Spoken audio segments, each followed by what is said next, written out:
As we know, the church is not just the Pope or the Magisterium or the Vatican, or, oftentimes we think of the church, we think of the Vatican, we think of St. It's because it's a very modern approach to this focus on the Pope and the papacy. And it was just fine to focus on the Pope, of course. But what is the Pope, essentially, if not the one who confirms us in the faith that's already there? He's supposed to confirm us. And the whole apparatus of the Vatican, with all the congregations, congregates with cardinals who congregates to resolve certain questions regarding the faith, is there to help us understand the faith more profoundly in the given time in which we're living. So it wasn't so much about the Pope being Pope so-and-so, but about the Pope being the Pope. The act of belief does not end with what is announced, but with what is the thing. This is very important.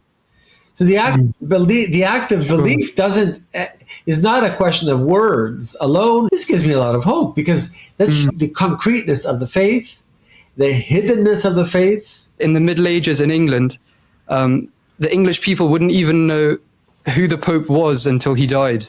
And revelation is not just scripture, but revelation is also tradition. Tradition is essentially the diachronic dimension of man, the historic dimension of man, not just the synchronic dimension of man. In the fullness of time, God became man, right?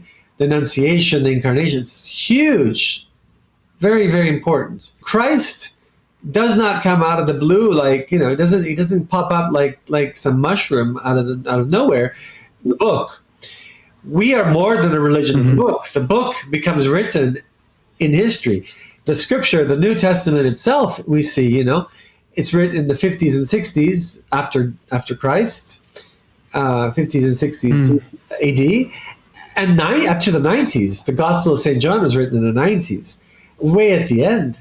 The letters of St. Paul testify to this living tradition of the church, because he's reprimanding the Corinthians, for instance. He's reprimanding the Galatians. But you know him, for he lives with you and will be in you. We can't have this attitude of seeing the past as kind of out of date, because in the end, Christ is the truth, regardless of the chronology. So we can't forget the Council of Chalcedon and the heresy of monophysitism that says that humanity gets absorbed by the divinity. That's not true.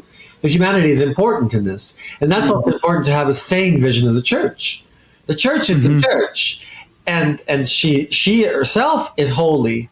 But her members can be sinful, can make mistakes and convert and come back and go back and da-da-da. It's not so much to be perfect in chastity, it's to struggle to be chaste.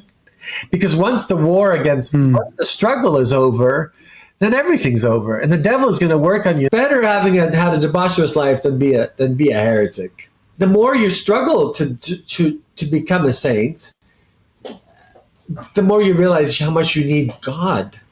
I think it may have been St. Teresa of Avila she said, the more you progress in the spiritual life, the clearer you see your imperfections. It was like, there was an analogy of like the sun coming through a window pane.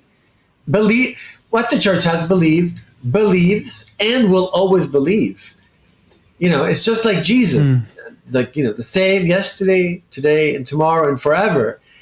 I just wanted to go back, Father, to what you were mentioning about the Sensus Fidei, which I think is a really important topic. I like St. Thomas Aquinas because he's St. Thomas Aquinas, and everything he says has to be. But I like St. Thomas Aquinas because everything he says makes sense.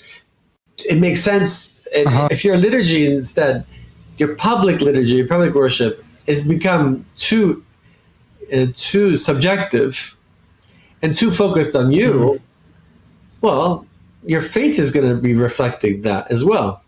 I have this beautiful image of Christ near my bed that I got in Ferrara, and it is Christ walking up the cross on a ladder, because he's practically not walking, running up the cross, because he's doing the will of the Father.